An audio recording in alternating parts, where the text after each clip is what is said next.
Bonjour à nos ressources membres du regroupement des ressources alternatives en santé mentale. On voulait vous faire une petite vidéo aujourd'hui pour vous parler un peu de ce qui s'en vient dans les prochains mois. C'est une période assez chargée, assez enthousiasmante. Puis, on voulait être certains et certaines que vous ayez notre message concernant ce qui s'en vient pour nous. Notre prochaine grande rencontre nationale qui va avoir lieu le mercredi 29 janvier prochain à Drummondville. C'est une rencontre nationale qui va être assez politique parce qu'elle va être axée sur ce qui se passe présentement dans le contexte politique. Et cette rencontre-là va s'appeler « Du je au nous pour un souffle collectif ». On vous a déjà envoyé la documentation, les inscriptions vont commencer sous peu, mais on voulait vraiment que vous soyez outillés maintenant pour vous préparer à cette rencontre-là qui s'en vient assez rapidement. On imagine qu'il y a certains d'entre vous qui se disent « Mais pourquoi est-ce qu'on ne fait pas ça en mars comme d'habitude? » C'était le plan initial au début quand on voulait faire une rencontre nationale, mais on a hâté un petit peu notre scénario parce que ce qui s'en vient cet hiver, c'est des consultations régionales en lien avec la préparation du prochain plan d'action en santé mentale.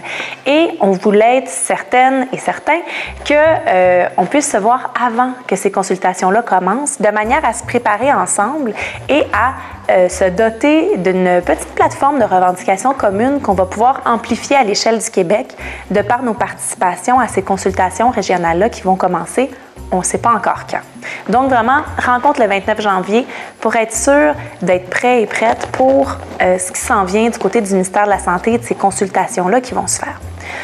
Donc, pour se préparer à cette rencontre-là, en fait, ce qu'on fait d'abord cet automne, et c'est vraiment à partir de maintenant que ça doit avoir lieu, c'est qu'on invite les ressources alternatives, puis vraiment, ça serait important que tout le monde puisse le faire, ou en tout cas, dans la mesure du possible, on vous invite vraiment à le faire, c'est à faire une activité de phrases à compléter. Cette activité-là, on vous l'a envoyée, et en quoi ça consiste? C'est d'animer avec les membres de vos groupes une réflexion autour de 2 questions. La première, c'est depuis 2015, ce que je vis dans le système de santé mentale, c'est. Par cette question-là, on veut vraiment voir c'est quoi qui se passe, c'est quoi qui accroche, c'est quoi qui fait problème dans le système de santé mentale actuellement et surtout, on veut voir c'est quoi les solutions dont on aurait besoin pour que ça se passe mieux. Des fois, c'est des solutions très simples, mais le fait d'entendre ça dans toutes les ressources alternatives, ça va nous permettre de collectiviser ça puis d'amener des recommandations et des revendications autour de ça. La deuxième question que vous aurez à animer dans vos groupes avant Noël, c'est « Depuis 2015, ce que je vis au niveau de mes conditions de vie, c'est... » 3 petits points.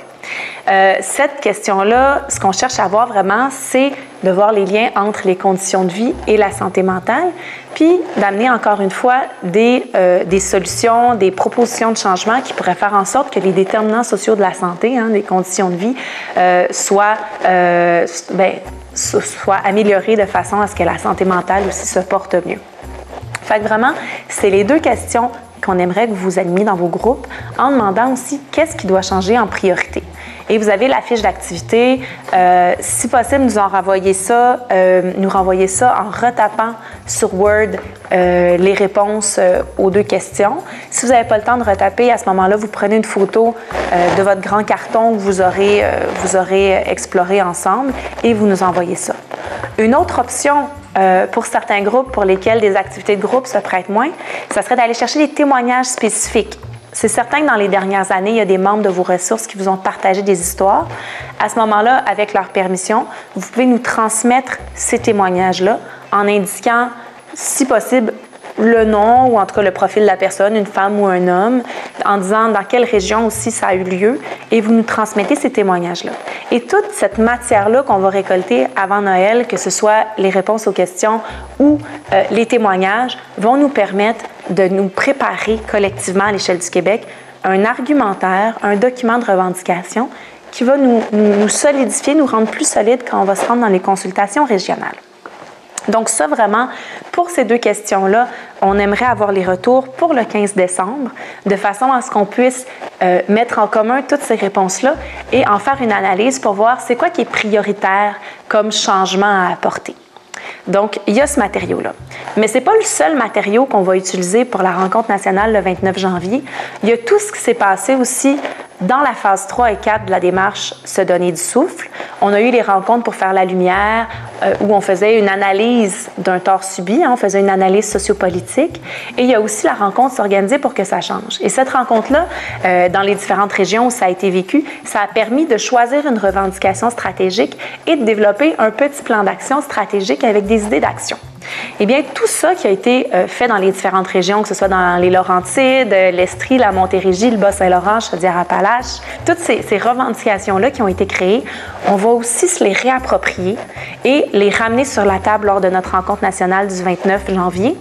Et à cette rencontre-là, c'est quoi notre objectif? C'est de, partager ensemble autour de ces revendications-là, se doter d'une plateforme de revendications commune. Ça ne sera pas 50 revendications, on va en choisir certaines sur lesquelles on s'entend et sur lesquelles on va être solidaire.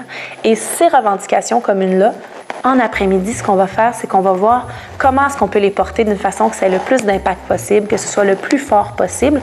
Donc, que ce soit par des modalités, des stratégies qui sont plus symboliques, de l'action directe, des actions fortes qui visent à sensibiliser, à interpeller, mais aussi par les modalités vraiment de participation concrète aux consultations dans la salle, en ramenant les arguments, en ramenant les revendications, en ayant des images fortes qui permettent de frapper l'imaginaire des députés qui seront présents lors des consultations et qui auront comme mandat de voir c'est quoi les mesures les plus importantes à inclure dans le prochain plan d'action en santé mentale. On a 2 rendez-vous, le 15 décembre pour que vous nous renvoyiez au plus tard les réponses aux questions à compléter, puis vraiment, on tient à le souligner, là, ce matériau-là est important. Ça va nourrir les travaux du comité Le Politique, les travaux du CA. Ça va permettre de nous doter d'une proposition de plateforme de revendication la plus forte possible pour qu'on la regarde ensemble au mois de janvier. Et rendez-vous aussi le mercredi 29 janvier à Drummondville pour une rencontre nationale éclair qui va nous permettre vraiment de nous partager ensemble des stratégies et surtout de nous donner ensemble une plateforme de revendication qui va être forte, qui va être porteuse, puis qui va nous permettre d'influencer le prochain plan d'action en santé mentale qui, on le sait, peut avoir une grande influence sur l'ensemble du réseau à l'échelle du Québec. Donc vraiment, on vous remercie beaucoup d'être de ces rendez-vous-là. On va continuer à alimenter la réflexion ensemble et on se tient au courant. On va vous envoyer le plus vite possible aussi une proposition de plateforme de revendication sur laquelle vous allez pouvoir vous préparer aussi avec votre ressource en vue de la rencontre nationale. Donc vraiment, on se dit à très bientôt. On espère que vous aurez le temps de travailler sur ces 2 questions-là et on se voit en personne au plus tard le 29 janvier à Drummondville. À bientôt!